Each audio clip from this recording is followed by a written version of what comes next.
आमच्याकडे जे आता सऱ्या चालू आहेत ते 4.5 फूट, 5 फूट आणि 6 फूट हे जे उत्पादन आता मी फोटो आपल्याला दाखवले, ह्या सगळ्या फोटोमधले उत्पादन ह्या 4.5 आणि 5 फूट रुंद सरीच्या मधले फोटो आहेत. ठिबक सिंचनचंच त्याला सगळ्याला पाणी होतं आणि त्यामुळेच याचं उत्पादन देखील एवढं मोठ्या प्रमाणात आलं. रासायनिक खताच्या मात्रा किती द्याव्यात, कशा द्याव्यात याचा आता खरं तर आपल्याला चर्चा करायला पाहिजे. ऊस पिकाला भरपूर खायला घातल्याशिवाय ऊसाचं उत्पादन वाढत नाही. ऊस पिके खादाड पीक आहे, त्याला भरपूरच खायला घातलं पाहिजे. पण भरपूर म्हणजे किती खायला घातलं पाहिजे याचं सुद्धा एक सूत्र आहे. पहिल्यांदा आपल्या जमिनीचं आरोग्य काय आहे हे समजावून घेतलं पाहिजे. जमीन सुपीक केली आहे म्हणजे ती झाली आहे का तशी हे बघावं लागेल. त्याच्यासाठी माती परीक्षण करून घेणं अत्यंत आवश्यक आहे.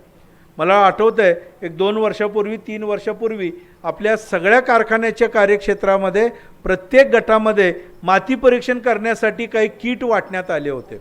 प्रत्येक शेतकऱ्याची माती तपासून घ्या आणि ती माती तपासल्यानंतर मग त्याला रासायनिक खतं काय काय द्यायची हे ठरवायचं आणि त्यानुसार त्याला फर्टिगेशन करायचं ठरलं होतं.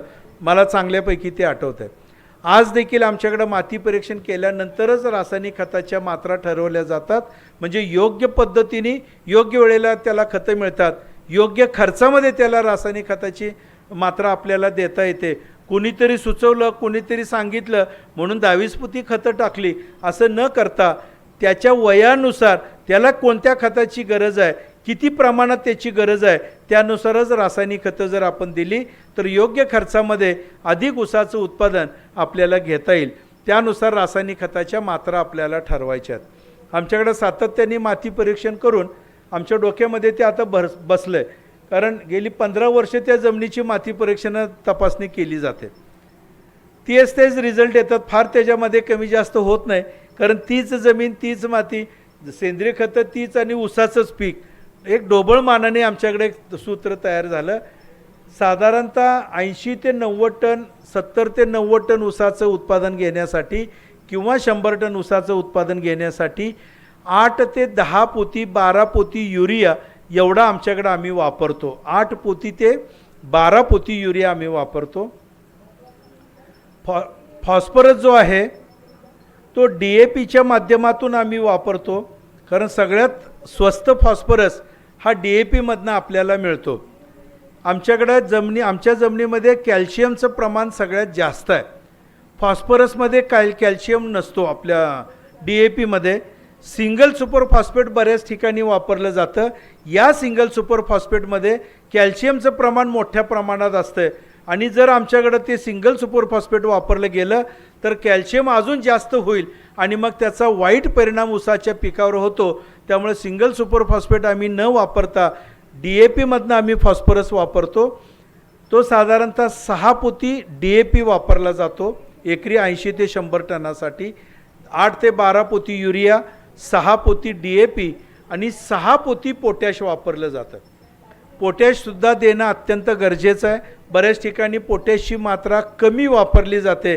कमी न वापरता योग्य पद्धतीने वापरलं तर उत्पादन वाढतं.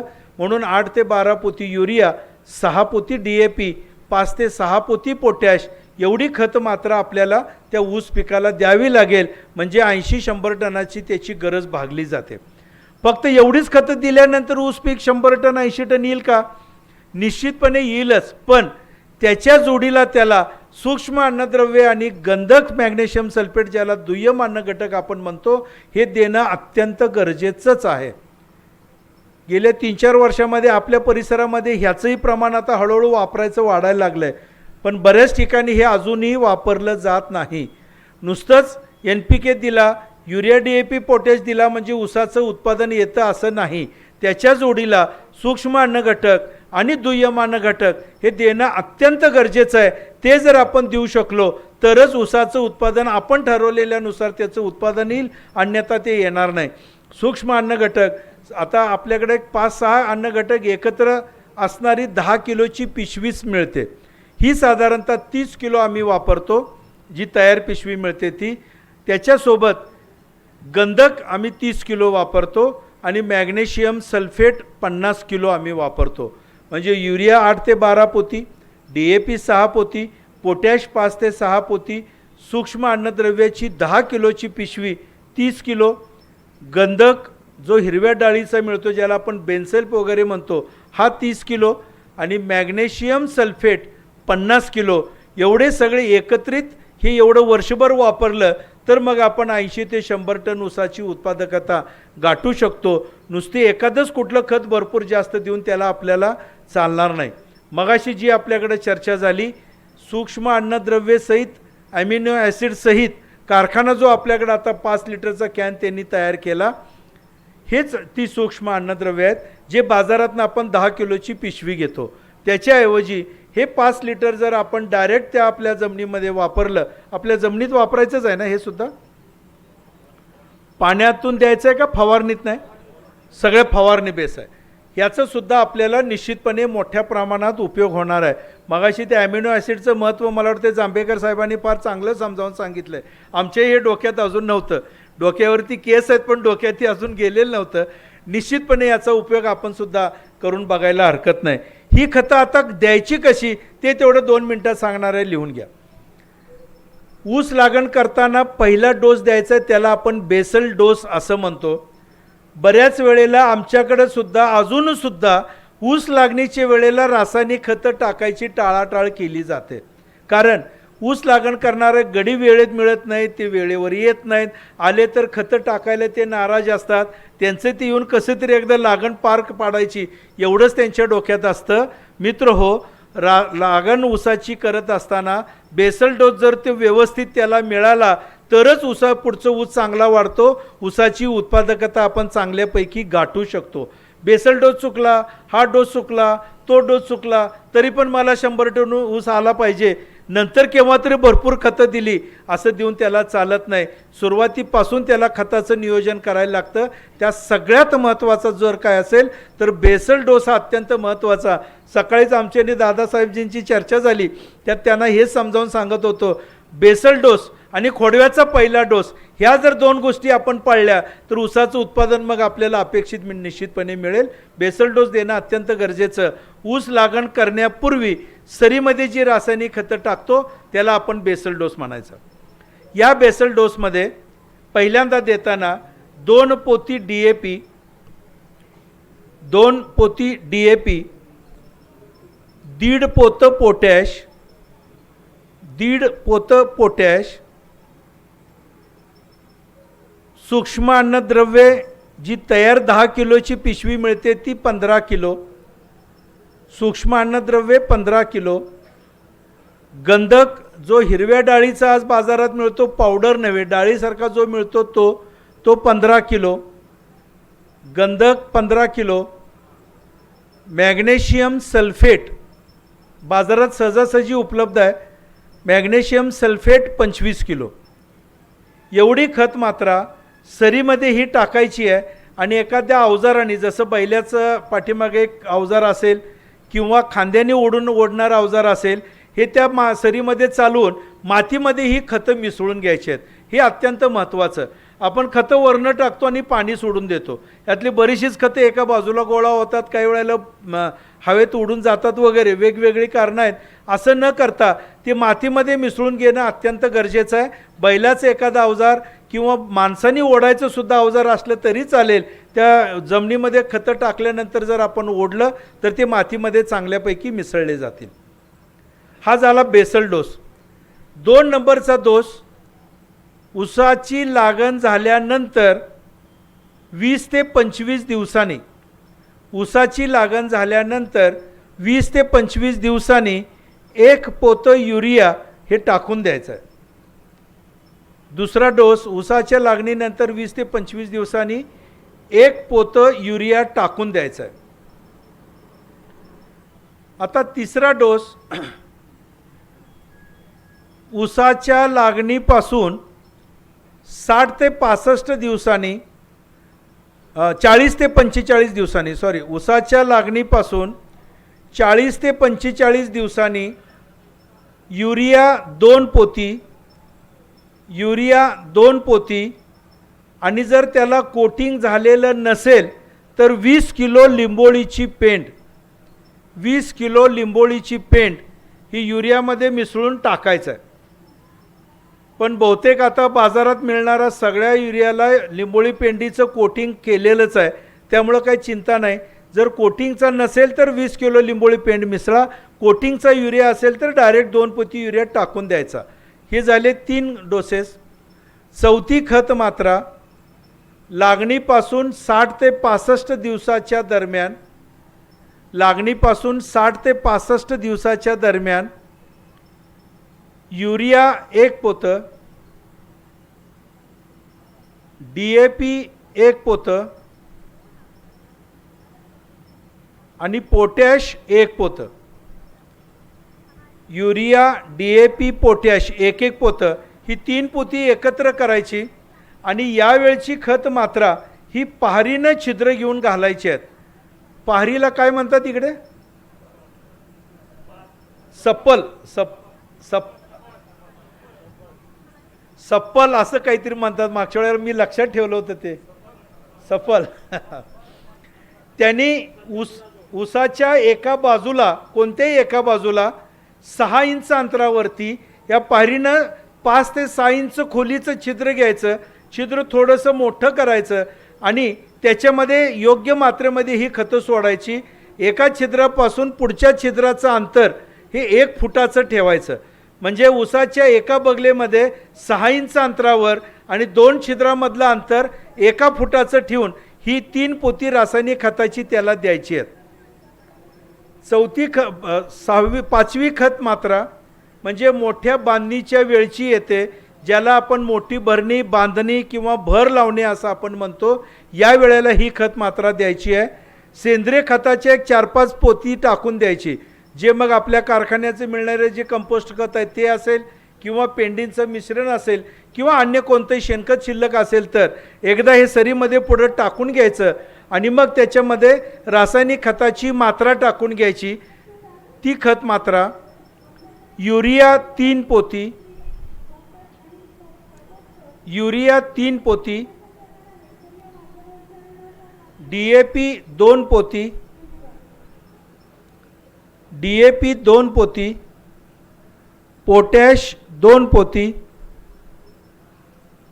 पोटॅश 2 पोती, सूक्ष्म अन्नद्रव्ये 10 किलो, 15 किलो, सूक्ष्म अन्नद्रव्ये 15 किलो, गंधक 15 किलो, गंधक 15 kilo, magnesium sulphate 25 kilo, magnesium sulphate 25 kilo. एवढी ही खत मात्रा पुढं टाकायची आणि ऊसाची मोठी बांधणी पूर्ण करायची, ज्याला आपण भर लावणे असं म्हणतो. शास्त्रानुसार खरं तर इथनं पुढं खत मात्रा द्यायची नसते, पण सुरुवातीपासून योग्य मिळालेली खत मात्रा अधिक काही फवारणी याच्यामुळं आमच्याकडं ऊसाची मोठी बांधणी 85 दिवस 90 दिवसातच पूर्ण होते.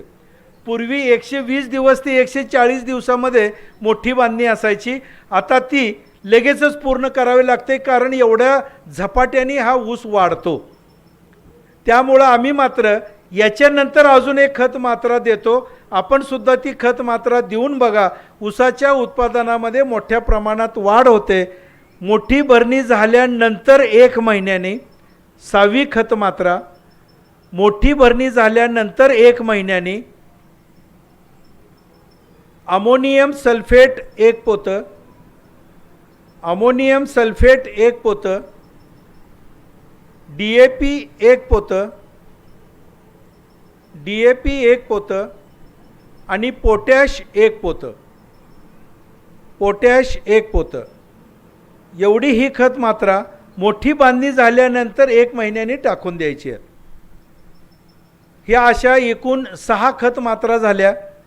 आमच्या परिसरात जो कोल्हापूर भाग आहे त्या भागामध्ये अजून एक खत मात्रा दिली जाते, त्याला मिरगी डोस असं म्हणतात. त्याचं नावच आमच्याकडे आहे, मिरगी डोस. म्हणजे येत्या पुढच्या सीझनमध्ये मृग नक्षत्र निघाल्यानंतर जो पाऊस पडतो तो पाऊस एकदा वाढत वाढत जातो आणि नंतर उतरणीला लागतो, म्हणजे कमी कमी कमी व्हायला लागतो. खरं तर आता अलीकडे पाऊस सुरू केव्हा होतो, तो वाढतो केव्हा आणि थांबतो केव्हा हेच आमच्याकडे कळेन असं झालं आहे. बहुतेक आता पडतच नाही. पण मृग नक्षत्र निघाल्यानंतर 1-1.5 महिन्यांनी म्हणजे साधारणतः जुलै ऑगस्टच्या दरम्यान एक खत मात्र आमच्याकडे देतात. असं त्याचं आहे की शेवटच्या ज्या ऊसाच्या पेरं आहेत, कांड्या आहेत, त्याची लांबी बघा शेवटी फार कमी पडत असते. पेराची लांबी एक 6-7 पेरं ही लहान होतात, आखूड होतात. ही जर खत मात्र आपण दिली तर प्रत्येक पेराच्या शेवटच्या पेराची लांबी वाढत जाते. 4-4 इंच, 5 इंच, 6 इंचाचं ते पेर होतं. 6-7 पेराची लांबी जर दुपटीने वाढली तर निश्चितपणे टनेजमध्ये त्याची वाढ होते. त्यामुळे ही खत मात्र दिली असावी.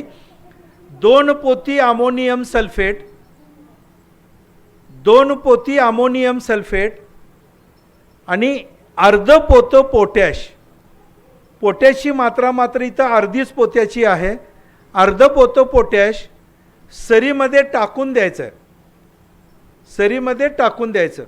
पण बहुतेक वेळेला या वेळेला ऊस सगळा पडलेला असतो, सरीमध्ये जाता येत नाही. ज्यांच्याकडे ड्रीप असेल त्यांनी ह्या ड्रीपमधनं ही खत मात्रा सोडावी. ड्रीपमधनं अमोनियम सल्फेट देखील जातं आणि पोटॅशसुद्धा जातं. ज्यांच्याकडे ड्रीप नाही त्यांनी पाटानी ज्या वेळेला आपण पाणी सोडतो तेव्हा प्रत्येक सरीच्या दाऱ्यावरती त्या सरीला जेवढा हिस्सा त्या खताचा येईल, आपण काय सऱ्या मोजून ठरवू शकतो, त्या जेवढा हिस्सा येईल एखाद्या पातळ कापडामध्ये हे खत घालायचं आणि त्याची गाठ बांधून हे कापड त्या सरीच्या दारावरती ठेवून द्या. पाणी ज्यावेळेला आपण चालू करतो त्यावेळेला त्या पाण्यामध्ये ते विरघळत राहील हळूहळू आणि त्या सरीमध्ये आत ते खत विरघळून आत जाईल. अर्थात आता थोडं जास्त कमी होईल त्याच्यामध्ये, पण हरकत नाही. ही जर खत मात्र आपण दिली तर शेवटच्या टप्प्यामधलं 3-4 टनाचं उत्पादन वाढीला याची मदत होते. अशी ही खत मात्र आहे. बहुतेक आमच्याकडे सगळेजण आता ही वापरतात. मित्रहो, या खत मात्रेची एकूण किंमत जी आहे ती साधारणतः 20,000च्या आसपास होते. पूर्वी ही किंमत फार कमी होती, 14-15 हजार रुपयेमध्ये सगळं भागलं जायचं. पण आता अलीकडं वाढलेल्या DAPची किंमत, पोटॅशची किंमत, काही अंशी वाढलेली युरियाची किंमत, सूक्ष्म अन्नद्रव्ये, गंधक, मॅग्नेशियम सल्फेट याची वाढलेली किंमत, हे सगळं बघता थोडीशी किंमत आता जास्त आपल्याला मोजायला लागते. पण 20-22 हजार रुपये खर्च करून 100 टनापर्यंत आपल्याला पोचता येतं. तर जर आपण या पद्धतीने दिलं तरी निश्चितपणे आपल्याला उत्पादन गाठता येते, खर्च त्या मानाने कमी राहतो. मित्रहो, 4था विषय आपण घेणार आहोत ते पाण्याचं नियोजन. त्याच्याचबरोबर जर ड्रिपने खतं काय द्यायची असतील अशी जर कोणाची इच्छा असेल तर त्याचंसुद्धा आपल्याला त्यावेळेला बोलता येतं. रासायनिक खतानंतर विषय येतो तो पाण्याचा. ऊसाला पाणी किती द्यावं. पूर्वी आमच्याकडं आमच्याच वडीलधाऱ्यांनी शिकवलं होतं. एक म्हण आमच्याकडं होती, ते असं सांगायचे, ऊसाला जर आपण पाण्यामध्ये उभं केलं, ऊसाला जर आपण पाण्यामध्ये उभं केलं तर म्हणे ऊस पीक त्याच्या मालकाला पैशाच्या राशीमध्ये उभं करतो. ऊसाला जर पाण्यात उभं केलं तर तो मालकाला पैशाच्या राशीमध्ये उभं करतो. हे आमच्या डोक्यात बसलं. आमच्याकडं लिफ्ट इरिगेशन जास्त आहेत, सामूहिकरित्या केलेले लिफ्ट इरिगेशन आहेत. 1200 एकर, 1300 एकर, 1500 एकर. एक तर आमच्याकडे सगळ्यात मोठी लिफ्ट इरिगेशन आहे. मगाशी जो मी फोटो दाखवला फुल्ली ऑटोमॅटिक ड्रिप इरिगेशन जे जैनने आम्हाला बसवून दिलं, 4700 एकराची ती लिफ्ट इरिगेशन स्कीम आहे. मला वाटतं 4200 हॉर्सपॉवरचे एकूण मोटरी त्याच्यावरती दररोज चालू असतात, एवढी मोठी ती स्कीम. आमच्याकडे लिफ्ट इरिगेशन फार आहेत. लिफ्ट इरिगेशनचं आलेलं पाणी भरमसाठ घ्यायचं. जे काय आमचं क्षेत्र असेल त्याच्या साईडचे बांध इतके मोठे करून घ्यायचे, 2 फूट 3 फूट उंचीचे, आणि हे लिफ्ट इरिगेशनचं आलेलं पाणी मोकाट पद्धतीने त्यात सोडून द्यायचं. जरा उंच भाग जिथं असेल तिथं जाऊन उभं राहायचं आणि बघायचं तळ्यासारखं पाणी तिथं साठलंय का. ऊसाला त्या पाण्यात, साठलेल्या पाण्यात उभं करायचं असं आमच्या डोक्यात. आणि मग असं वाटायचं की आपल्याला आता भरपूर ऊसाचं उत्पादन येईल. अशा साठवलेल्या पाण्यात ऊस उभा करून सुद्धा आमचं ऊसाचं उत्पादन 20-25 टनाच्या पुढं गेलं नाही. मग आम्हाला जर आश्चर्य वाटायला लागलं, अरे काय झालं, एवढी खतं आपण टाकतो, पाणी एवढं भरमसाठ देतो, तरीसुद्धा ऊसाचं उत्पादन वाढत नाही. आणि मग तज्ज्ञांच्याकडे भेटीला जायला लागलो. नेमकं ऊसाचं उत्पादन वाढीचं सूत्र काय काय, आणि त्यातलं हे 4 नंबरचं सूत्र, ऊसाला पाणी त्याच्या गरजेनुसार द्यायला पाहिजे.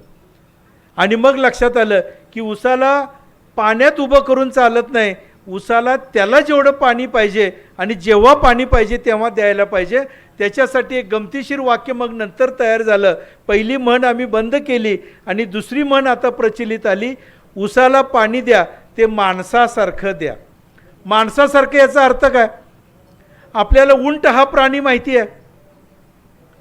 असं म्हणतात उंटाला जर आज पाणी पाजलं तर तिथून पुढे 8-10 दिवस त्याला पाणी नसलं तरी चालतंय. अर्थात हे ऐकूनच माहिती आहे, आपण कधी तसं करून बघितलेलं नाही, पण निश्चितपणे हे खरं आहे. उंटाला आज पाणी पाजलं की पुढे 8-10 दिवस त्याला पाणी नसलं तरी चालतंय. माणसाला असं चालेल का हो? आज काय नाही, एक 20 लिटर पाणी प्यायचं माणसाने आणि मग पुढं बघू, जाऊ दे 8 दिवस पाणी नाही, असं चालत नाही. माणसाला पाणी केव्हा लागतं? त्याला तहान लागली की पाणी लागतं. आणि किती पाणी लागतंय? जेवढी तहान लागली तेवढंच पाणी लागतंय. म्हणजे जेव्हा तहान लागली तेव्हा आणि जेवढी तहान लागली तेवढंच पाणी जर आपण माणसाला दिलं तर त्याचं सगळं व्यवस्थित आहे. तसंच असंच ऊस पिकाला सुद्धा करायचं आहे. माणसासारखं पाणी त्याला द्यायचं. त्याला जेव्हा तहान लागली तेव्हा आणि जेवढी तहान लागली तेवढंच जर आपण पाणी देऊ शकलो तर ऊसाचं उत्पादन आपल्याला ठरवलेलं एवढं मिळू शकेल. टार्गेटेड यील्ड ज्याला आपण म्हणतो, लक्ष्य जे आपण ठेवलेलं आहे 100 टन, ते आपण गाठू शकतो. म्हणजे नेमकं आता कसं करता येईल? ऊसाला रोज पाणी लागतं. आपण देतो का रोज पाणी? नाही देता येत. आपल्याकडे जी आता पद्धती आहे पाट पाणी द्यायची, त्याच्यातनं 8 दिवसातनं एकदा किंवा 15 दिवसातनं एकदा किंवा 20 दिवसातनं एकदा, काही वेळेला महिन्यातनं एकदा आपण त्याला पाणी देतो आणि मग नंतर तो महिनाभर परत उपाशी राहतो. आज भरपूर पाणी दिलंय आणि परत महिनाभर पाणी नाही, ऊसाची वाढ होणार नाही. ह्याच्या पाठीमागे एक सूत्र आहे.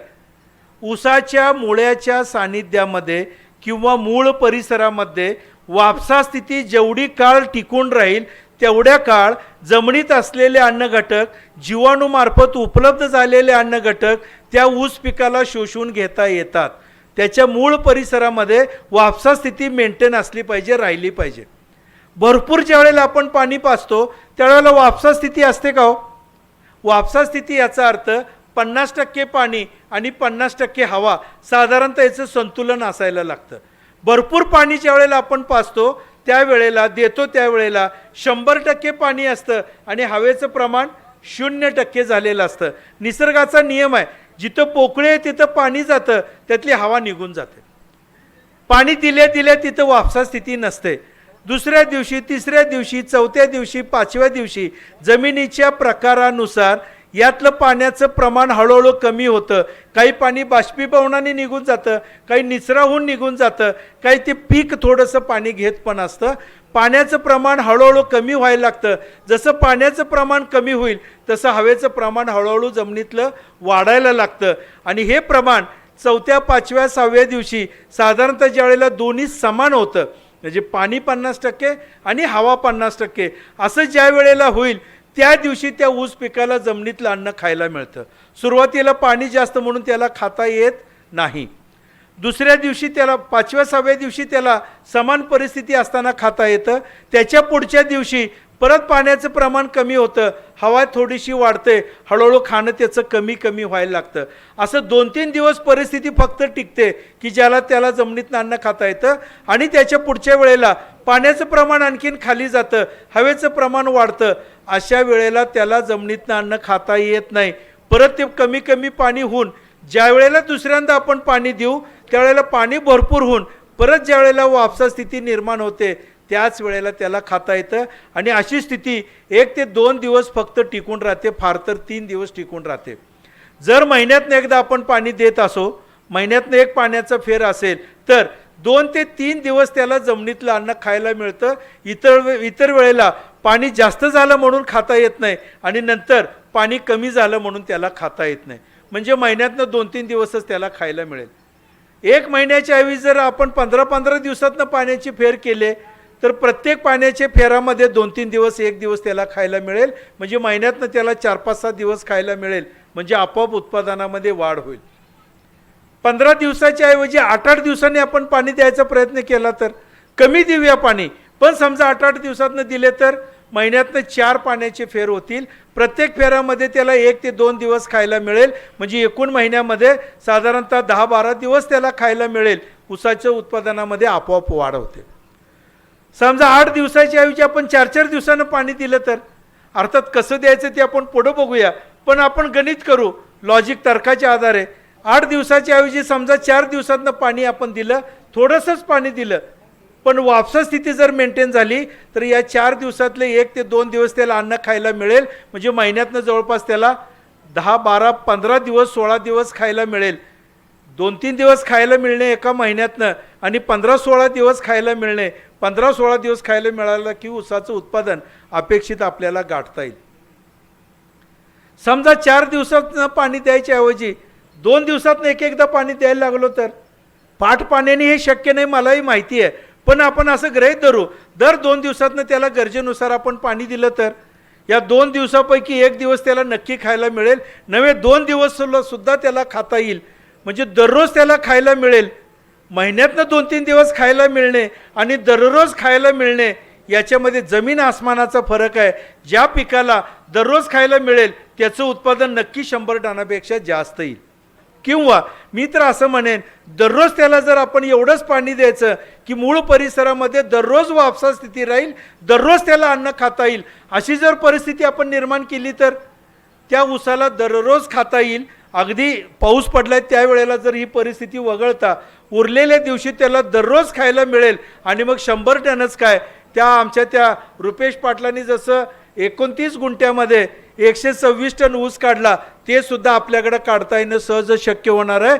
त्याच्यासाठी साधन जर कोणतं योग्य असेल तर ते ठिबक सिंचन आहे, म्हणून शासनाकडनं या ठिबक सिंचनला मोठ्या प्रमाणात अनुदान सुद्धा जाहीर केलं. ठिबक सिंचनचा काय फायदा? एकच फायदा आहे सगळ्यात महत्त्वाचा. आपण फायदे बघतो ते दुसरेच बघतो. मजूर वाचतात म्हणून ठिबक सिंचन, पाणी कमी पडलं म्हणून ठिबक सिंचन, आणखीन काय लाईट रात्री येते म्हणून ठिबक सिंचन, हे सगळं आहेच.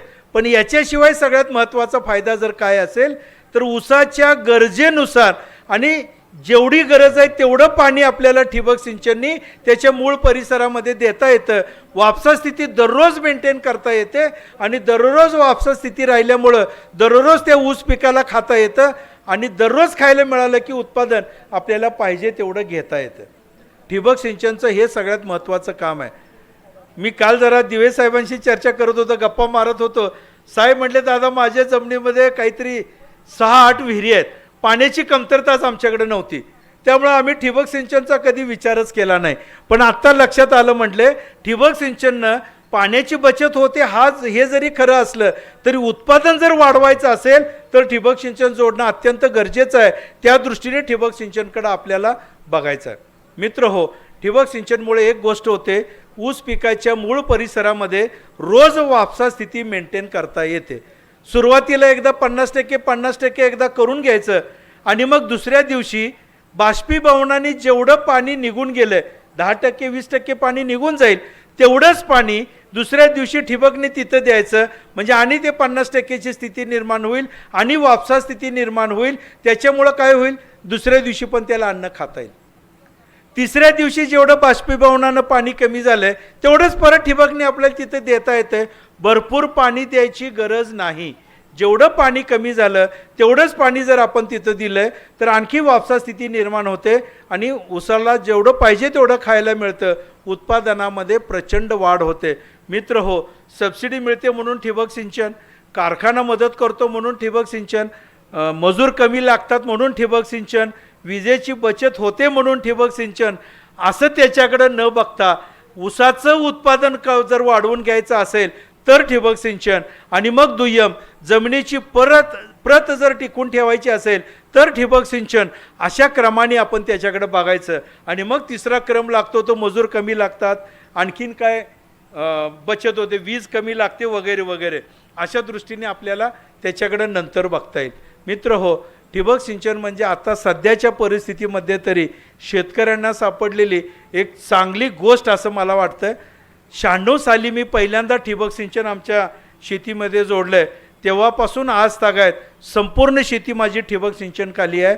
आणि जे 100 टनाचं उत्पादन आहे, जे 120 टनाचं उत्पादन आहे, जे 130 टनाचं उत्पादन आहे किंवा 150 टनाचं जे आहे, ह्या सगळ्या गोष्टी ह्या ठिबक सिंचनमुळेच आम्हाला निश्चितपणे साध्य करता येतील अशी परिस्थिती आहे. त्यामुळे ठिबक सिंचन जोडणं अत्यंत आवश्यक आहे. केंद्र शासनाकडून त्याला अनुदान आहे, राज्य शासन त्याच्यासाठी काय अनुदान आपल्याला देतं. काही गोष्टी आपल्याकडे आहेत, म्हणजे आता लवकर अनुदान मिळत नाही, अमुक नाही तमुक नाही. अनुदानासाठी ठिबक सिंचन ही गोष्ट आपण विसरून जाऊया. ऊसाचं उत्पादन जर आपल्याला अपेक्षित घ्यायचं असेल तर ठिबक सिंचन अशा दृष्टीने त्याच्याकडे बघून ठिबक सिंचन जोडणं आणि मग ऊसाचं उत्पादन वाढवून घेणं या दृष्टीने आपण त्याच्याकडे बघू. मगाशी साहेबांनी सांगितलं तसं ठिबक सिंचनसाठी काही योजना इथं जाहीर केल्या. 15% जी रक्कम सुरुवातीला भरायला लागते ती सुद्धा कारखाना आता इथं भरणार आहे आणि उर्वरित रक्कम काही सफलसारखी बँक किंवा आणि कोणती बँक आपल्याला कर्ज देणार आहे, त्याला कारखाना स्वतः हमी राहणार आहे. आपलं जरी दुसरं कर्ज असलं तरी ते कर्ज मिळणार आहे. याच्यासारखी मला वाटते चांगली गोष्ट दुसरी कुठली सध्या तरी नसावी. आमच्याकडे ठिबक सिंचन करताना कारखाना जरी मध्यस्थी असला तरी रोखीने आम्हाला 15,000 रुपये आज भरायला लागतात. ते कर्ज जे मंजूर होणार आहे ते मंजूर होण्याची वाट आम्हाला बघायला लागते. ते जर मंजूर झालं तर मग आम्हाला ठिबक जोडता येतं. नसेल तर 100% पैसे खिशातनं काढून आम्ही भरून ठिबक सिंचन जोडून घेतो आणि मग केव्हा अनुदान मिळेल तेव्हा मिळेल असे आमच्याकडची परिस्थिती आहे. सुदैवाने आपल्याकडे ही परिस्थिती चांगली निर्माण झाली आहे की नुसतं सह्या करा आणि कागदपत्र द्या, ठिबक सिंचन जोडून पूर्ण होणार आहे. याच्यासारखी चांगली गोष्ट कुठली नसावी. अधिक ऊसाचं उत्पादन घेण्यासाठी ही एक गोष्ट अत्यंत महत्त्वाची आपल्याकडे झाली. ठिबक सिंचन जर जोडलं, मगाशी जो खताचा चार्ट आपल्याकडे दिला आहे त्याचं कन्व्हर्शन ठिबकमधनं सुद्धा आपल्याला करता येईल. सगळीच खतं ड्रीपमधनं जमिनीतनं न देता काही जमिनीतनं आणि काही ठिबकमधनं जर आपण खतं दिली तर खतांचा खर्च थोडासा कमी येईल आणि उत्पादनामध्ये सुद्धा चांगल्यापैकी वाढ होऊ शकेल. ठिबकचं जर तंत्र खताचं चार्ट पाहिजे असेल तर कार्यक्रम झाल्यानंतर आपण निश्चितपणे बसूयात. इथं काही कंपन्यांचे अधिकारीसुद्धा इथं आले, त्यांच्याकडे तो चार्ट उपलब्ध आहे, तयार आहे. तो सुद्धा आपल्याला रेडीमेड आपल्याला मिळू शकेल. मित्र हो, जमिनीची सुपीकता महत्त्वाची, ऊस लागणीची पद्धत महत्त्वाची, रासायनिक खताच्या मात्रासुद्धा अत्यंत महत्त्वाच्या, जोडीला पाण्याचं नियोजनसुद्धा अत्यंत महत्त्वाचं. या 4 गोष्टीनंतर एक शेवटचा मुद्दा अगदी 10 मिनिटात मी संपवणार आहे, ते व्यवस्थापन कसं असावं. मित्र हो, शेतीवरती लक्ष असल्याशिवाय कोणत्याही पिकाचं उत्पादन चांगलं येणार नाही. आमच्याकडे असं म्हटलं जातं ऊस पीक हे आळशाचं पीक आहे. खरोखरच ते आळशाचं पीक आहे. पहिलं 3-4 महिनेच लक्ष द्यायला लागतं, नंतर शेतीत नाही गेलं तरी चालतं. पाण्याचं नियोजन झालं की त्याचं पीक आपल्याला ताब्यात येतं. उत्पादन झाल्यानंतर त्याची पुढची गोष्टसुद्धा आपल्याला काय करायला लागत नाही.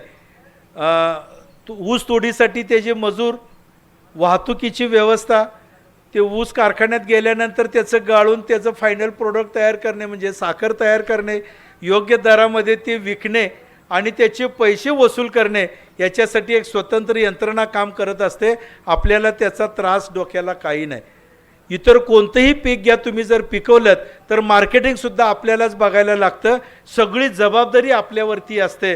कोणतेही फळ, समजा पपई आज बाजारात पाठवली, ती विकली का, किती रुपयाला विकली, त्याचे पैसे किती झाले, ते आपल्या हातात येणार का. काही वेळेला आमच्याकडे असंच होतं, मुंबईला 6 महिने भाजीपाला आमचा जातो आणि एखाद्या वेळेचा भाजीपाल्याचं बिलच आम्हाला मिळत नाही. म्हणजे जेवढा नफा आहे तो सगळा त्यातच बुडला जातो. मुंबईला जाऊन त्या व्यापाऱ्याशी भांडायची ताकद आमच्याकडं नाही. मुंबई म्हटलं की जरा अंगावर काटाच येतो आम्हाला. येतं तसं नाही आहे. आपलं ऊस जर कारखान्याला गेला की त्याचं पेमेंट येणार आहे, भले थोडंसं लेट होईल. गेल्या वर्षीची परिस्थिती आमच्याकडे फार अवघड झाली. काही 2-4च कारखाने असे निघाले की ज्यांच्याकडनं आम्हाला पेमेंट वेळेत मिळालं. बऱ्याचशाच कारखान्यांचे 60-70% कारखान्यांचं पेमेंट अजूनही आम्हाला मिळतंच आहे. काही कारखान्यांनी पहिलं बिल दिलं. आमच्याकडे 4 बिलं द्यायची पद्धत आहे. कारखान्याला ऊस गेला की 1 महिन्यानंतर पहिलं बिल मिळतं, मग जून-जुलैमध्ये दुसरं बिल, मग दिवाळीमध्ये एक तिसरं बिल आणि 4थं बिल डिसेंबर-जानेवारीला, अशी 4 बिलं द्यायची आमच्याकडे पद्धत. पहिलं बिल बहुतेक आम्हाला अगदी वेळेत मिळतं, पण गेल्या वर्षी मात्र फार मोठी अडचण निर्माण झाली. पहिलं बिलसुद्धा बऱ्याच कारखान्यांच्यातनं आमच्याकडे मिळालेलं नव्हतं. मध्यंतरी शासनाने काही योजना जाहीर केली, त्या योजनेतनं पैसे आल्यानंतर मग आम्हाला काही बिलं मिळालेत. एक 4-5 कारखान्यांचं आज देखील गेल्या वर्षीचं पहिलंही बिल आम्हाला मिळालेलं नाही. आम्ही सुदैवी असे आहोत, अशा कारखान्याच्या कार्यक्षेत्रात आहोत की आम्हाला वेळेत पेमेंट तिथं मिळतं. मात्र पेमेंट नक्की मिळणार आहे याची खात्री असल्यामुळे ऊसाकडे आम्ही अजून चिटकून राहिलो. दुसरं कुठलंही पीक आम्ही अद्याप केलेलं नाही. व्यवस्थापन हे जसं महत्त्वाचं आहे, त्याच्यामध्ये फवारणीसुद्धा जर आपण काही करायला लागलो तर ऊसाच्या उत्पादनामध्ये प्रचंड वाढ होते. 1.5 महिन्यांनी ज्या वेळेला खोडकीड येते त्यावेळेला कीटकनाशक आणि 19-19-19 आपण फवारणी करतो. त्याच्याच जोडीला जर IBA नावाचं एक संजीवक बाजारामध्ये मिळतं. IBA 2 ग्रॅम, फक्त 2 ग्रॅम, आणि 6BA नावाचं एक संजीवक असतं. हे संजीवक 4 ग्रॅम, 2 ग्रॅम IBA आणि 4 ग्रॅम 6BA याच्या जोडीला अल्कोहोलमध्ये मिसळून ते जर आपण याच्यात मिसळून घेतलं तर ऊसाची फुटव्यांची संख्या योग्य राहते. एका वेळेला फुटवे येतात आणि त्यांची वाढ जोमाने व्हायला लागते. म्हणजे 19-19-19 500 ग्रॅम पूर्णच डोस सांगतो. 19-19-19 500 ग्रॅम सूक्ष्म अन्नद्रव्ये जी आता कारखान्यातनं आपल्याकडे मिळणार आहेत ते 500 मिली, सूक्ष्म अन्नद्रव्ये 500 मिली, संजीवक IBA 2 ग्रॅम, संजीवक IBA 2 ग्रॅम, संजीवक 6BA 4 ग्रॅम आणि कीटकनाशक, असं 60 लिटर पाण्यामध्ये हे तयार करून 4 पंप पुरतात. व ऊसाचं वय लहान असतं. 1.5 महिन्याच्या दरम्यान 4 पंप आपल्याला पुरतात. या 4 पंपांमधनं ही फवारणी केली तर ऊसाची वाढ अत्यंत जोमानी व्हायला लागते. फुटवे एकसारखे येतात, वाढ चांगली होते. याच्यानंतर अशीच एक फवारणी 20-20 दिवसाच्या अंतराने 1, 2, 3 जर फवारण्या आपण केल्या तर वाढ अतिशय चांगल्यापैकी व्हायला लागते. त्याचा चार्ट जर आपणाला पाहिजे असेल तर कार्यक्रम झाल्यानंतर आपण बसू, तो चार्ट देखील आपल्याला लिहून घेता येईल. मगाशी दाखवताना फोटो दाखवत असताना एक 2-3 ठिकाणी तणांचा प्रादुर्भाव फार झाला असं मी म्हणालो. लवाळ्याचा आमच्याकडे फार त्रास होतो आणि त्याच्यासोबत गोड्या तणाचा पण फार त्रास होतो. हे सुद्धा एक व्यवस्थापनातला फार महत्त्वाचा भाग आहे. आम्ही ऊसाची लागण केल्यानंतर 4थ्या-5व्या दिवशी जमिनीमध्ये ओल असताना एक मेट्रोविजिन नावाचा घटक असणारा तणनाशक जमिनीवरती फवारून घेतो. तिथून पुढं 1 ते 2 महिने गोडं तण त्या जमिनीमधनं उगवत नाही. त्यामुळं ऊसाची वाढ आमची अत्यंत झपाट्याने व्हायला लागते. तण जेवढं जास्त तेवढं तणसुद्धा त्यातलं अन्न घटक खाणार आणि त्या ऊसाच्या वाढीवरती त्याचा निश्चितपणे वाईट परिणाम होतो. तणमुक्त रान राहिलं पाहिजे. ठिबक सिंचनमधला हा सुद्धा एक फायदा आहे. ठिबक सिंचन जर असेल तर तणावरती आपोआप खूप मर्यादा येते. तणावरचा खर्च खूप कमी होतो आणि ऊसाच्या उत्पादनामध्ये वाढ देखील चांगली होते. पण यावर्षी गेली 3-4-5 वर्षामध्ये लवाळ्या ह्या तणाचं प्रमाण आमच्याकडे जास्त वाढलं. मला वाटते मोथा म्हणतात ना इकडं, का लवाळाच म्हणतो आपण. लवाळ्याचं एक आहे, आज बांगल्यात आपण ते खुरपून काढलं तरी 2-3 दिवशी पाठीमागं ते भरलं जातं. वेगवेगळे तणनाशकं आम्ही त्याच्यावरती वापरतोच. परवा फोटोमध्ये सांगितलं तसं गेली 3 वर्ष ते सेम्प्रा नावाचं एक औषध आता बाजारात आलं, याचा वापर आम्ही केला. मला वाटतं आपल्या कारखान्याच्या कार्यक्षेत्रामध्ये दादासाहेबजींच्या इथं त्याचे बरेचसे ट्रायल देखील झालेत. याचा वापर आम्ही केला. मोठ्या प्रमाणात त्याचं कंट्रोल आलं. ज्या ज्या ठिकाणी आता हे 3रं वर्ष आमचं चालू आहे, या 3ऱ्या वर्षामध्ये त्या क्षेत्रामध्ये पुन्हा लवाळा आलेला नाही. लवाळ्याचं पीक कोणत्याही औषधांनी मरतं, पण 1.5-2 महिन्यामध्ये ते आणखीन मोठ्या प्रमाणात येतं. त्याच्यावरती मग हे औषध आम्ही वापरून त्याच्यावर सुद्धा मोठ्या प्रमाणात कंट्रोल आणायचा प्रयत्न आम्ही केला.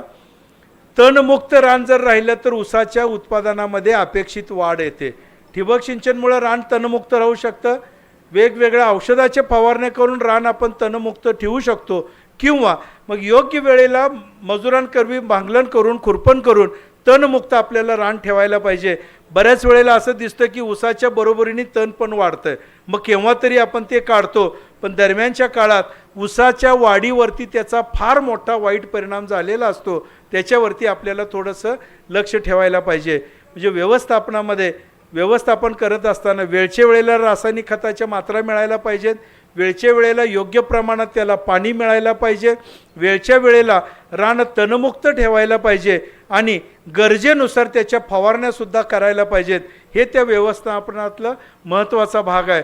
असं जर आपण त्याच्यावरती लक्ष ठेवलं तर मला असं वाटतं की आपल्यासुद्धा परिसरामध्ये 100 टनाचं उत्पादन गाठू शकू. मला वाटतं आपली उत्पादकता थोडीशी कमी आहे आपल्या परिसरातली, पण गेली 3-4 वर्ष कारखान्याच्या माध्यमातून फार मोठे प्रयत्न केले गेले. 15-20 टनाची उत्पादकता मला वाटते आता 30 टनापर्यंत सहजासहजी 40 टनापर्यंत सुद्धा पोहोचलेली आहे. मित्र हो, या संधीचा फायदा जर आपण करून घेतलात, वेगवेगळ्या पद्धतीचे जे आता आपल्याला सहकार्य मिळते ते जर करून घेतलं तर निश्चितपणे 40 टनावरून 1-2 वर्षामध्ये 70-80 टन आणि 100 टनापर्यंत सुद्धा आपण पोचू शकतो. आपण जर केव्हा आमच्या परिसरामध्ये काही कामानिमित्त आलात तर जरूर मला कॉन्टॅक्ट करा. आमच्याकडे असणारे 100 टनाचे, 125 टनाचे, 150 टनाचे प्लॉट मी आपल्याला निश्चितपणे फिरवून दाखवू शकेन. त्या दृष्टीने आपण त्याचा विचार करावा. माझ्याकडे एक व्हॉट्सअपचा ग्रुप चालू आहे. व्हॉट्सअप म्हणून एक नवीन साधन आपल्याकडे आलं आहे. ह्या अशा मोबाईलमध्ये ती यंत्रणा असते, मला खरं तरी ही माहिती नव्हती, पण 2 वर्षापूर्वी माझ्या चिरंजीवानी हे एक हँडसेट मला प्रेझेंट दिलं वाढदिवसाला आणि त्यात व्हॉट्सअप म्हणजे काय हे त्यांनी मला सांगितलं. 24 फेब्रुवारी 2013 साली, म्हणजे आता बरोबर 2 वर्ष पूर्ण होत आहेत येत्या फेब्रुवारीला, या व्हॉट्सअपच्या ग्रुपची मी सुरुवात केली. त्यावेळेला माझ्याकडं असणारी एकूण जे काही सभासद माझ्याकडे एकूण फोन नंबर होते त्यातले 300 फोन नंबर असे निघाले की ज्यांच्याकडे व्हॉट्सअप चालू आहे. मला आश्चर्य वाटलं, एवढ्या लोकांच्याकडे त्यावेळेला व्हॉट्सअप आहे. या 300 लोकांना मी याच्यामध्ये सामील करून घेऊन ऊस संजीवनी नावाचा एक ग्रुप तयार केला. ऊस संजीवनी नावाचा एक ग्रुप तयार केला. 24 फेब्रुवारी 2013ला हा माझा ग्रुप झाला. योगायोगाने त्याच्यामध्ये ॲग्रोवनचे संपादक ज्यांचा नंबर माझ्याकडे होता तो त्याच्यामध्ये ॲड झाला आणि 4-5 दिवस ॲग्रोवनच्या संपादकांना सुद्धा यातनं मी जे काही लिखाण करतो ते त्यांना वाचायला मिळालं. त्यांना ही कल्पना फार आवडली. 28 फेब्रुवारीला त्याने एक वार्ताहर माझ्याकडे पाठवला आणि त्यांच्याकडनं त्यांनी मला विचारलं की दादा याची कल्पना तुम्ही पुढं कशी राबवणार आहात. आणि याची सगळी माहिती घेऊन 2 मार्च 2013 साली त्यांनी पेपरला याची माहिती दिली. 14 साली यांनी पेपरला याची माहिती दिली. ॲग्रोवनमध्ये एक पान भरून माहिती आली. सांगली जिल्ह्यातले शेतकरी झाले हायटेक. व्हॉट्सअपच्या माध्यमातून मोबाईलवरून आता एकमेकाला ऊस पिकाची माहिती मिळणार, त्यामुळे 100 टन ऊसाचं लक्ष गाठणं झालं सोपं, अशा एक पद्धतीची माहिती दिली. आणि तिथून पुढं मग सदस्यांची संख्या एवढ्या मोठ्या प्रमाणात वाढायला लागली. आज या फोनमध्ये 6300 लोक व्हॉट्सअपच्या ग्रुपमध्ये माझ्या सामील आहेत. साधारणतः 66 ग्रुप झालेत. दररोज सकाळी या 66 ग्रुपमध्ये ऊस पिकाच्या संदर्भातली एक माहिती मी दररोज त्याच्यामध्ये पाठवतो. लोक ते वाचतात, त्यांना खूप ते आवडतं देखील. आणि मग दिवसभर ज्यांना काही ऊसाच्या शंका असतील ते त्याच्यावरती टाकत राहतात, विचारत राहतात. संध्याकाळी परत 1 तासभर बसून मी त्या शंकेनं शक्य असेल तेवढं मला जेवढी माहिती आहे तेवढी उत्तरं द्यायचा प्रयत्न करतो. एखाद्या प्रश्नाचं उत्तर जर मला माहीत नसेल तर बॅकअपला पाठीमागं 8-10 शास्त्रज्ञ आहेत ज्यांचे चांगले माझे संबंध आहेत, त्यांना तो प्रश्न विचारला जातो, त्याचं समर्पक उत्तर घेतलं जातं आणि मग या व्हॉट्सअपवरती ते सुद्धा उत्तर पाठवलं जातं. मित्र हो, व्हॉट्सअपच्या माध्यमातून फार चांगली प्रगती झाली. मला वाटतं मध्यंतरी मोदीजी आपल्या अमेरिकेत गेले त्यावेळेला डिजिटल इंडिया ह्या नावाने तिथं कार्यक्रमात माहिती सांगत होते. त्यावेळेला त्याने एक वाक्य उच्चारलं की महाराष्ट्रातले शेतकरी व्हॉट्सअपच्या माध्यमातून वेगवेगळ्या विशिष्ट अशा पिकासाठी एकमेकांना माहिती पुरवतात. ही जी माहिती मोदी साहेबांनी घेतली त्याच्यामध्ये आमच्या सुद्धा ग्रुपचा फार मोठा वाटा आहे, कारण मोदीजींच्यापर्यंत सुद्धा या ऊस पिकाच्या उत्पादनाची माहिती गेलेली होती. मित्र हो, आपल्याला जर या व्हॉट्सअपच्या ग्रुपमध्ये सामील व्हायचं असेल तर माझ्या फोन नंबरला आपला नाव आणि पत्ता इंग्लिशमध्ये टाईप करून मला जर पाठवून दिलं तर येत्या 10-15 दिवसामध्ये क्रमवारीनुसार आपल्याला सुद्धा या ग्रुपमध्ये सामील करून घेता येईल. आमच्या परिसरामध्ये ऊस पिकाचं काय काय चाललं आहे आणि जे काही तंत्रज्ञान आहे याची माहिती आपल्याला सातत्याने पाठवता येते. आपल्या असणाऱ्या प्रश्नाची उत्तरंसुद्धा देता येतील. त्याच्यासाठी माझा नंबर जो मोबाईलचा व्हॉट्सअपचा आहे तो लिहून घ्या. 9404 36 75 18 18 9404 36 75 18 या नंबरवरती जर आपण आपला व्हॉट्सअपचा असेल तो नंबर पाठवलात, नाव आणि पत्ता मात्र इंग्लिशमध्ये टाईप करून पाठवा, म्हणजे सेव्ह करता येणं जास्त सोयीस्कर होतं. बरीचशीच माहिती सांगून झाली आहे आज. हां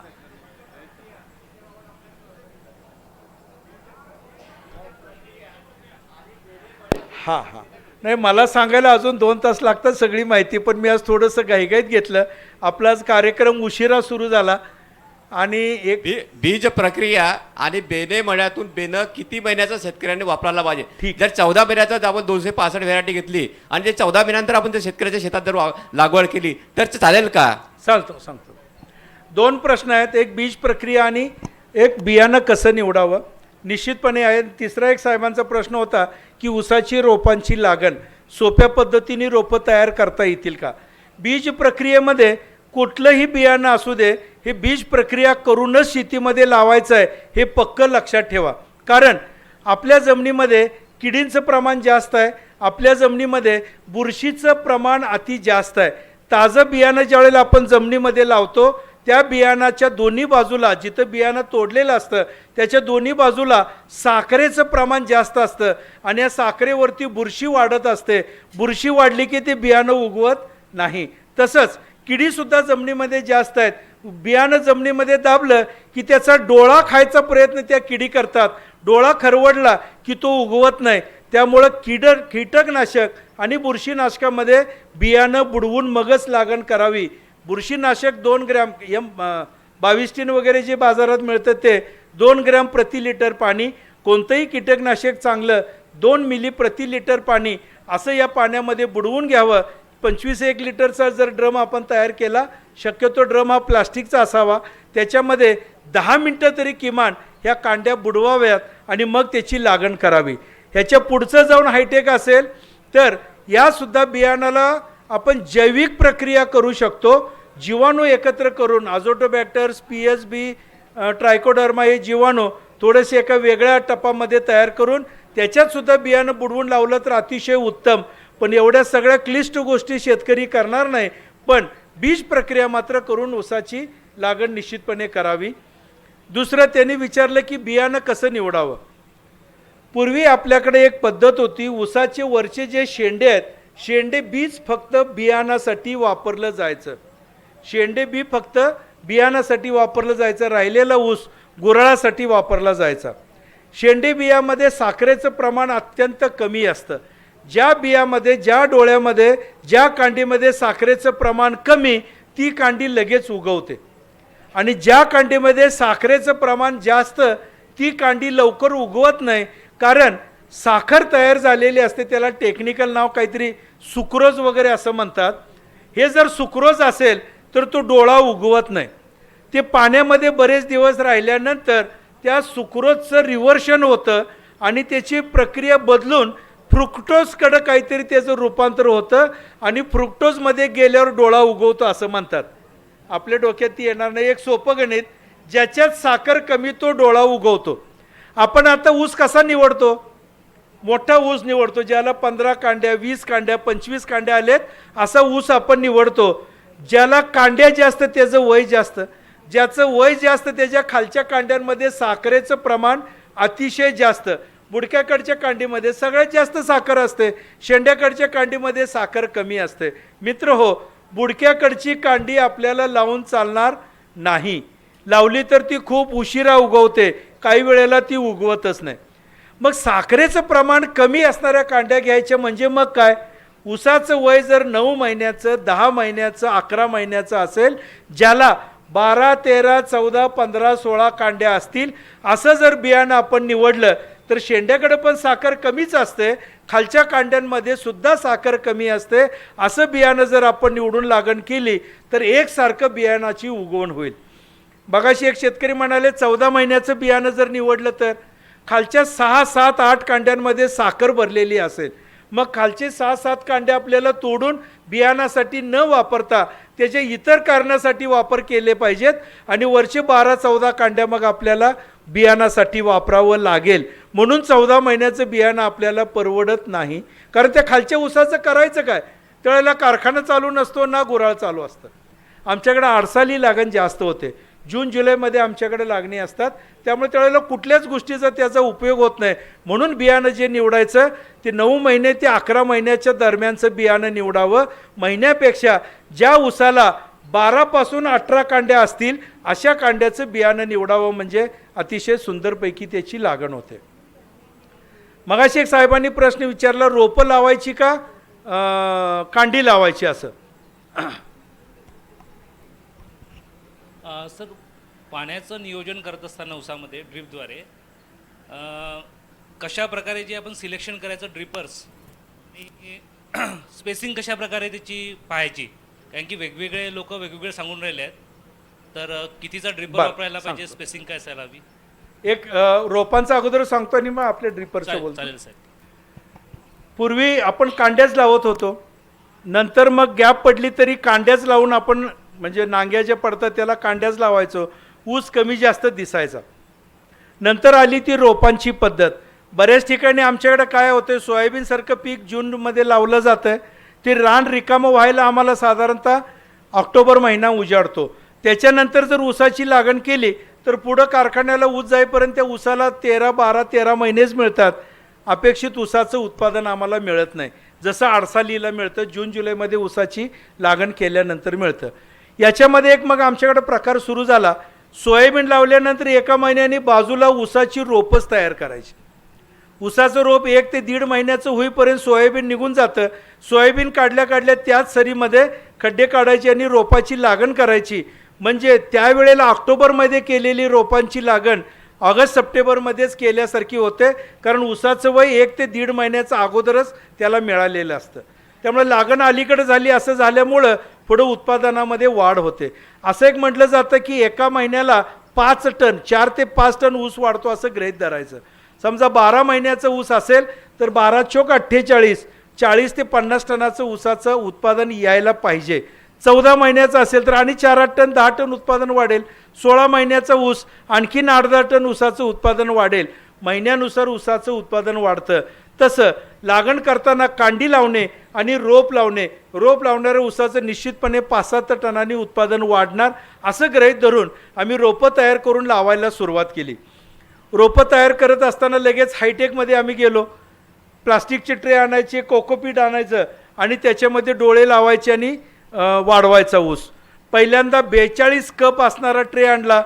ट्रेची किंमत 20 रुपयाला एक ट्रे, त्याच्यात 42 डोळे लावायचे आणि ती रोपं उगवताना 80% उगवण व्हायची. रोप खूप महाग पडायला लागलं. रोप महाग पडायला लागल्यानंतर आम्ही विचार केला की 42 कपाचा ट्रे घेण्यापेक्षा 60 कपाचा ट्रे घेतला तर किंमत त्याची 9 रुपये एका ट्रेची. आता 10 रुपये 12 रुपये झाली. पूर्वीचं सांगतो मी, 10 रुपयाला एक ट्रे, मात्र डोळे त्याच्यात बसणार 60, म्हणजे 60 डोळे तयार होतील. खर्च कमी यायला लागला, कोकोपीट कमी लागायला लागलं. कोकोपीटसुद्धा मित्रांनो खूप महाग आहे, ती सुद्धा क्वालिटीचं घ्यायला लागतं. जरा खराब असलेलं कोकोपीट घेतलं तर उगवण अगदी 50% खाली येते. म्हणून कोकोपीट स्टँडर्ड, ट्रे स्टँडर्ड असं केल्यानंतर लक्षात आलं की 1 ते 1.25 रुपये याच्यातच जायला लागला. मग ऊसाच्या कांडीमध्ये टिपऱ्याची काय 50-60 पैसे किंमत होईल ती, आणि मग मेंटेनन्स त्याचा. असं 2 रुपयाच्या आत ते रोप तयार होईना. विकत आणायचं म्हटलं तर 2.5 रुपयाच्या खाली काही रोपं आम्हाला मिळत नव्हती. पण अजून एक गोष्ट अत्यंत महत्त्वाची लक्षात आली, ती म्हणजे असं आहे, आपल्यासुद्धा ते लगेच लक्षात येईल, रोपांनी लावलेला ऊस अगदी जोमाने वाढतो, वाढत जातो. पण 100 टन 125 टनाचं जर लक्ष ठेवायचं असेल तर हे रोपं आमची तिथं कमी पडायला लागली. का कमी पडायला लागली हे लक्षात येईना. 80-90 टनाच्या पुढं रोपांची वाढ होईना. मग बारकाईनं अभ्यास केला, काही तज्ज्ञांची मदत घेतली आणि मग एक गोष्ट लक्षात आली, मूळचं एक शास्त्र आहे की जे आम्ही तिथं विसरत होतो. उसाचं टिपरं लावताना डोळ्याच्या खालचा भाग जेवढा जास्त असेल तेवढं त्या डोळ्याला उगवणीनंतर भरपूर खायला मिळतं आणि जेवढं त्याला खायला मिळेल, मूळच्या त्याच्या अंगातली शक्ती जेवढं त्याला खायला मिळेल तेवढी वाढ त्याची झपाट्याने होईल, जोमाने होईल आणि त्याची पुढं वाढण्याची शक्ती त्याच्यामध्ये जास्त राहील, क्षमता जास्त राहील. म्हणजे मग ते अख्खं टिपरं लावलं पाहिजे. अख्खं टिपरं काही त्या ट्रेमध्ये बसत नाही. 42 कपाच्या ट्रेमध्ये सुद्धा 1.5 इंचाचंच टिपरं बसतंय. 60 कपाच्या ट्रेमध्ये अगदीच 1 इंचाचं टिपरं बसते, नुसता डोळाच बसतो म्हणूया आपण. त्यामुळं त्याची क्षमता कमी व्हायला लागली. मग आमच्या डोक्यात एक कल्पना आली, समजा अख्खं कांडच जर आपण लावून रोपं तयार केली तर. साहेबांच्या शेतीवरती मी आज प्रयोग बघितला, तसं तिथं केलं आहे. शेखर पाटणे नावाचा एक आमचा शेतकरी कराडचा, त्यांनी पहिल्यांदा हा प्रयोग केला आणि आत्ता महात्मा फुले कृषी विद्यापीठातनं रिटायर झालेले शास्त्रज्ञ डॉक्टर बाळकृष्ण जमदग्नी सर गेली 4 वर्षे अशी रोपं तयार करून स्वतःही लावतात आणि लोकांना देतात. तो प्रयोग सांगतो म्हणजे आपल्याला एकदम रोपांचं गणित सोपं होऊन जाईल. कांडीचं रोप तयार करणं एकदम सोपं आहे आणि कमी खर्चिक आहे.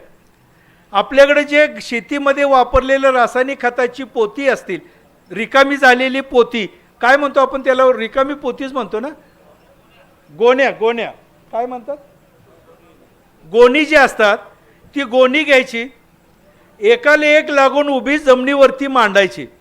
2च गोणी एकाला एक चिटकून मांडायची आणि तशीच ओळ पुढं न्यायची. या 2 गोणींवरती माती 2 इंच पसरायची. या मातीमध्ये एकाच 3 या प्रमाणात शेणखत घालायचं. 3 भाग मातीचा असेल, 1 भाग शेणखताचा असेल. या मातीमध्ये मिसळून 2 इंचाचा थर त्या गोणीवरती करायचा. याच्यानंतर एक डोळ्याचं टिपरं करायचं. डोळ्याचा वरचा भाग थोडासा लहान आणि खालचा भाग सगळ्यात जेवढा जास्तीत जास्त घेता येईल तेवढा घेऊन असं एक डोळ्याचं टिपरं करायचं आणि ओळीने त्या मातीवरती मांडत जायचं. ओळीने मांडायचं म्हणजे त्याला काय अंतर ठेवायची काही गरज नाही. एकालेक असं मांडत जायचं. उभी लाईन अशी मांडता येईल तशीच ओळी त्याला लागून ओळी तयार करायच्या. 2 गोणीवरती साधारणतः 12-13 ओळी तयार होतात. अशा त्या ओळी तयार करायच्या. त्याच्यावरती परत एकदा माती थोडीशी टाकायची, अगदी अर्धा इंच थापून घ्यायची माती, दाबून घ्यायची जराशी आणि झारीनं पाणी त्याला घालायचं. दररोज सकाळी एकदा आणि संध्याकाळी एकदा झारीनं पाणी घाला.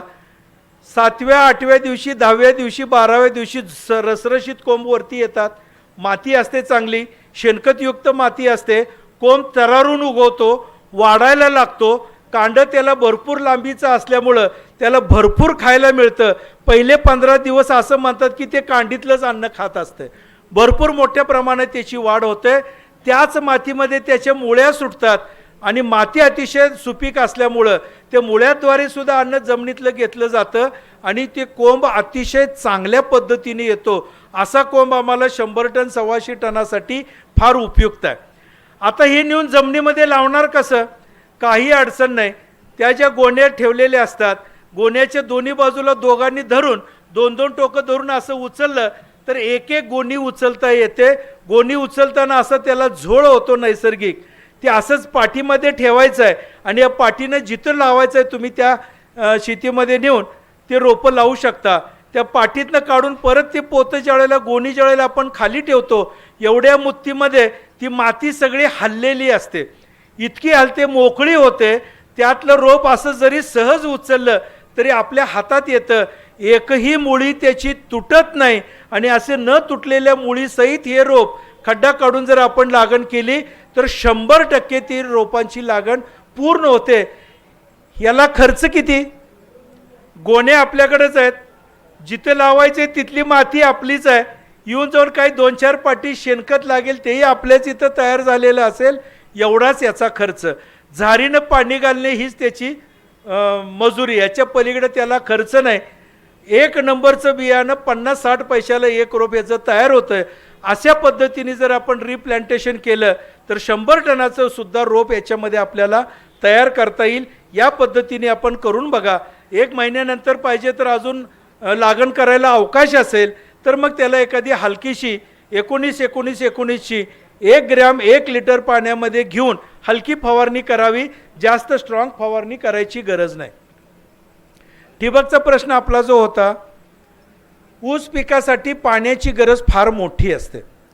म्हणजे पहिल्या दिवशी फार कमी असेल, पहिल्या महिन्यात कमी असेल, दुसऱ्या महिन्यात कमी असेल, पण ऊस ज्या वेळेला मोठा होतो, पक्वता त्याच्याकडे यायला लागते आणि बाष्पीभवन ज्या वेळेला जास्त होतं, अशा वेळेला त्याची पाण्याची गरज फार मोठी असते.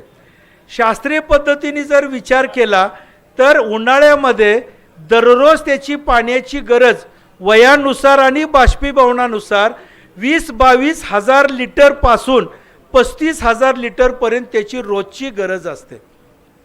सरासरी आपण जर 30,000 लिटर पाणी त्याला दररोज द्यायचं असं जर आपण ठरवलं, 5 फूट रुंदीची आपली जर सरी असेल तर माझ्या मते 2500-2600 मीटर लांबीची लॅटरल त्याला बसते. बरोबर आहे ना साहेब? 2700 मीटरची लॅटरल बसते. हां, 2300 लिटरची लॅटरल त्याला बसते. मीटरची लॅटरल त्याला बसते. 8,700 फूट. समजा जर आपण त्याला 50 सेंटीमीटरवरती एक ड्रिपर बसवला तर 50 सेंटीमीटरची जर सेंटीमीटरवर जर एक ड्रिपर आपण बसवला तर 2300 दोन्ही 4,600 ड्रिपर त्याला बसतील. याच्यात जर 4 लिटर एका तासाला पाणी देणारा ड्रिपर असेल तर एका तासामध्ये 16 ते 18,000 लिटर पाणी तिथं ड्रिप होईल. 30,000 लिटर पाणी करायला आपल्याला 1.5 ते पावणे 2 तास मोटर चालवायला लागेल. म्हणजे एका एकराची भूक त्याची भागली जाईल. जर कमी लिटरचा आपण ड्रिपर बसवला, 2 लिटरचा ड्रिपर बसवला तर हीच मोटर 3 ते 4 तास आपल्याला चालवायला लागेल. म्हणजे 30,000 लिटर पाण्याचं ड्रिप होईल. किंवा 1 लिटरचा जर ड्रिपर आपण बसवला तर 6 ते 8 तास आपल्याला मोटर चालवायला लागेल आणि म्हणजे मग 30,000 लिटरची त्याची गरज भागेल. स्पेसिंगचं जे गणित आहे ते आपण थोडंसं आता हा कार्यक्रम झाल्यानंतर बसू, त्यावेळेला ते ठरवता येईल. मातीचा पोत कसा आहे, त्याच्यात पाण्याचा निचरा कसा आहे, याच्यावरनं ते आपल्याला ठरवायला लागेल. त्या दृष्टीने आपण बघूयात.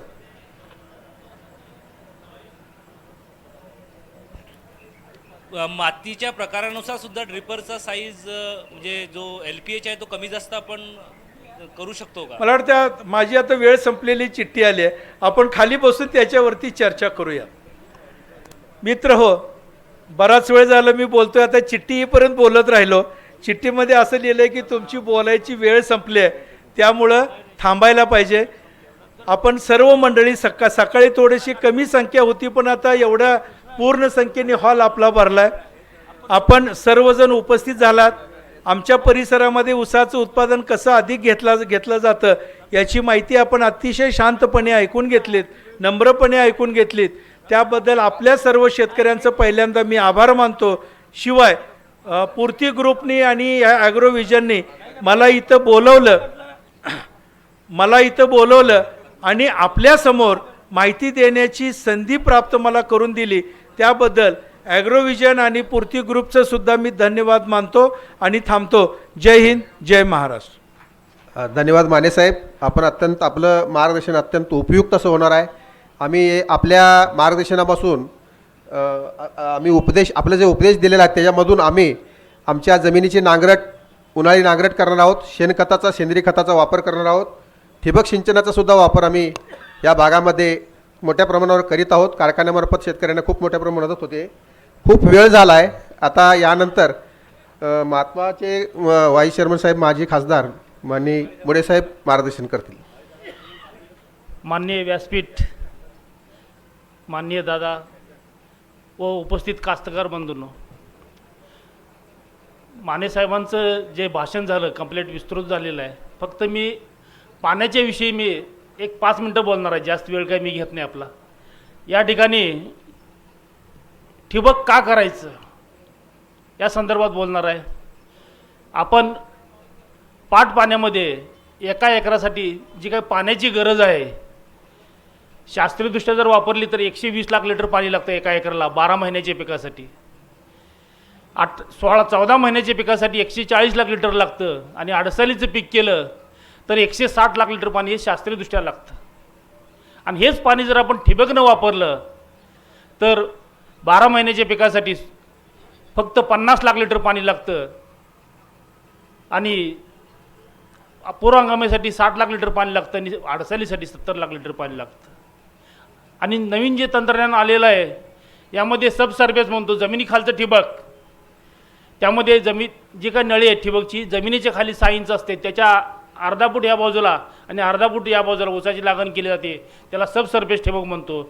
यामध्ये 65% पाण्याची बचत होते. आणि यामध्ये जी काही पाण्याची गरज आहे ती 12 महिन्यासाठी 35 लाख लिटर आणि 14 महिन्यासाठी 48 लाख लिटर आणि अडसालीसाठी फक्त 58 लाख लिटर पाणी लागतं. आता या ठिकाणी कास्तकार जे काही पाणी वापरतो पाट पाण्यामध्ये साधारणपणे 12 महिन्यासाठी 25 ते 30 पाण्याच्या पाळ्या वापरतो आणि प्रत्येक पाण्याच्या पाळीमध्ये आम्ही सांगतो की शास्त्रीयदृष्ट्या 3 ते 4 लाख लिटर पाणी वापरलं पाहिजे, परंतु आपण त्या ठिकाणी 9 ते 10 लाख लिटर पाणी वापरतो. आणि हे जे पाणी आहेत जर 25 पाण्याच्या पाळ्या धरल्या तर जवळजवळ 250 लाख लिटर पाणी एका वर्षामध्ये वापरतो. आणि जे काही वापरणारं पाणी, खाली बसा तुम्ही, जे काही वापरणारं पाणी आहे ते जर प्रयोगशाळेमध्ये जर तपासलं आपण आणि त्याचा विद्युत वाहकता म्हणतो किंवा सामू म्हणतो तो जर काढला तर मी कमीत कमी 0.5 पकडला, त्याची विद्युत वाहकता 0.5 पकडलं तर 250 लाख लिटर पाणी वापरल्यानंतर आपल्या जमिनीमध्ये एका वर्षामध्ये जवळजवळ आपल्या जमिनीमध्ये एका वर्षामध्ये 8 टन म्हणजे 8000 किलो जमिनीमध्ये आपण मीठ घालतोय. त्याच्या उलट सबसर्फेस केलं तर त्या ठिकाणी फक्त 1 टन जमिनीमध्ये मीठ घालतोय, क्षार घालतोय. आणि वरचं ठिबक केलं तर 1.5 ते 2.25 टन आपण क्षार घालतोय. आणि शास्त्रीयदृष्ट्या जर पाणी जर दिलं आपण तर त्या ठिकाणी फक्त 2.25 ते 2.5 टन आपण क्षार घालतो. त्यासाठी मित्र आपण ठिबक सिंचन केलं तर आपल्या ज्या काही जमिनी खराब झालेल्या आहेत त्यासुद्धा जमिनी आपण 3-4 वर्षामध्ये सुधारू शकतो. फार महत्त्वाचं आहे, कारण आपल्या जमिनीमध्ये वापसा परिस्थिती कायमस्वरूपी टिकून राहते. त्यानंतर जी काही रासायनिक खतं वापरतो आपण, ही रासायनिक खतं जी काही पाट पाण्यामध्ये आपण जी काही खतं वापरतो त्याची सरासरी कार्यक्षमता ही 25 ते 30% आहे. आणि हीच खतं आपण जर ठिबक लावलं आणि ठिबकमार्फत ही खतं जर दिली तर त्या ठिकाणी तिची कार्यक्षमता 30%वरून 70%, 75%पर्यंत जाते. ऑटोमॅटिकली या ठिकाणी जी काही पाट पाण्याने तुम्ही पाणी देत असता त्यामध्ये 100 लिटर पाणी दिल्यानंतर पिकाला फक्त 30 लिटर पाणी मिळत असतं. 70 लिटर पाणी हे जमिनीला देतो आणि ते जमिनी बिघडवायचं काम करतं. परंतु ठिबकनं दिलेलं जे काही पाणी आहे 100 लिटर दिलेल्या पाण्यापैकी 90 लिटर पाणी पिकाला मिळतं, फक्त 10 लिटर पाणी वाया जातं. आपलं खताची कार्यक्षमता वाढली, पाण्याची कार्यक्षमता वाढली तर त्या ठिकाणी ऑटोमॅटिक आपल्या ऊसाच्या पानाची लांबी रुंदी वाढते. आपल्या शेतामध्ये जे काही ऊसाचं धांडा जर बघितला आपण 2.5-3 किलोचा बनायचा असेल तर त्याला खताचं नियोजन चांगलं झालं पाहिजे, पाण्याचं नियोजन चांगलं झालं पाहिजे. माने साहेबांनी सांगितलं ते आपण खताचं नियोजन केलं तर निश्चितपणे 2.5-3 किलोचा आपला ऊसाचा धांडा तयार झाला तर आपण 100% 90 टन 100 टन उत्पादन काढू शकतो. त्यानंतर दुसरा जो महत्त्वाचा भाग आहे, या ठिकाणी ठिबक सिंचन केल्यामुळं आपल्या जमिनीमध्ये कायमस्वरूपी प्रत्येक पाण्याच्या थेंबासोबत जमिनीमध्ये ऑक्सिजन जात असतो. त्यामुळं आपल्या जमिनीमध्ये जीवाणूंची वाढ होत असते. ज्या मातीमध्ये 1 ग्रॅम मातीमध्ये 1 कोटी जीवाणू असतात त्याला आपण सुपीक जमीन म्हणतो. आणि अशा जीवाणूंना ऑक्सिजनची गरज असते, जसं माणसाला ऑक्सिजनची गरज आहे. त्यासाठी ठिबकनं पाणी जर दिलं तर त्या ठिकाणी ऑक्सिजन मिळाल्यामुळं जीवाणूंची संख्या वाढते.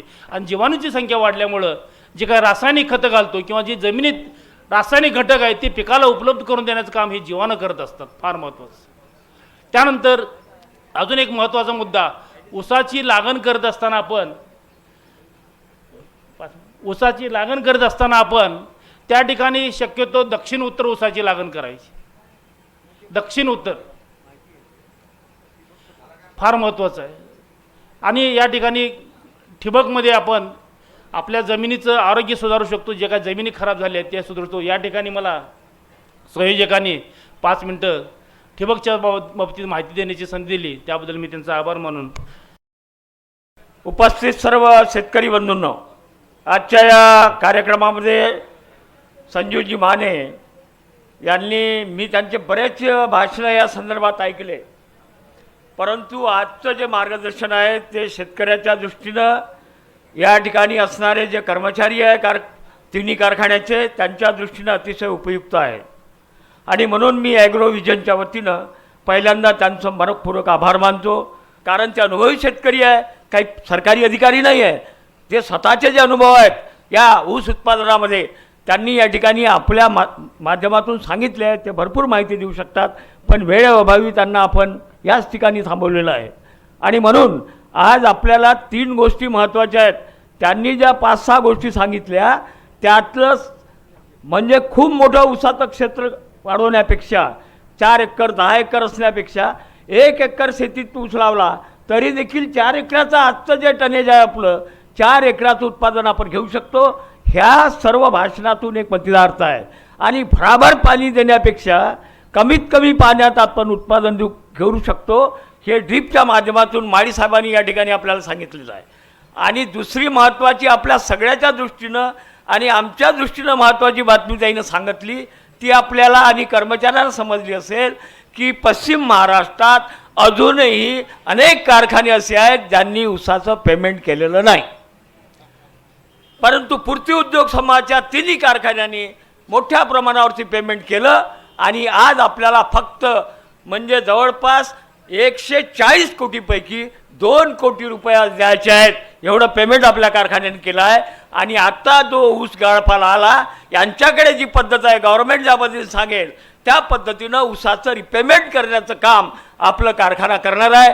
येत्या 4-8 दिवसात ज्यांचं पेमेंट राहिलं आहे ते सर्व पेमेंट पूर्ण करण्याचं काम आपला उद्योग समूहाच्या माध्यमातून आपण करणार आहोत.